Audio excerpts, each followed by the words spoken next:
पाक production plus के मोअज़्ज़िज़ सामीन अस्सलाम वालेकुम। आज हम आपको एक ऐसे कबीले के बारे में बताएंगे जो मुर्दे को हर 3 साल बाद संवारता है।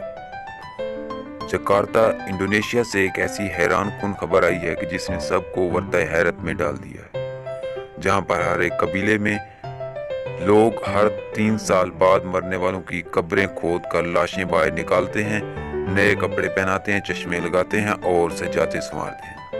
तफसीलात के मुताबिक दुनिया भर में रहने वाले हर बनियनू इंसान की अपनी अजीज़ों के साथ अनिस्त बहुत ज़्यादा होती है। इसी हवाले से जब कोई अपना बिछड़ता है तो एक दूसरे की याद में बहुत रोते हैं।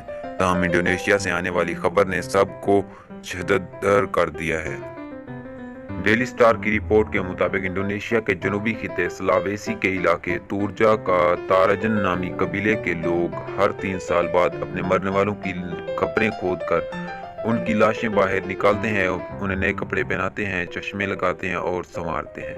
रिपोर्ट के मुताबिक इसी में अक्सर उन मैयतों के मुंह में सिगरेट थुलगा कर लगा देते हैं, गोया वो सिगरेट पी रहे हो।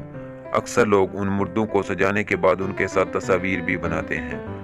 बरतानी मीडिया के मुताबिक इस काम के लिए कबीले के लोग बाकायदा त्यौहार मनाते हैं जिसका नाम मानीने है। इसके मानी मुर्दों को साफ सुथरा करना है। ये कबीला सदियों से ये त्यौहार मनाता आ रहा है।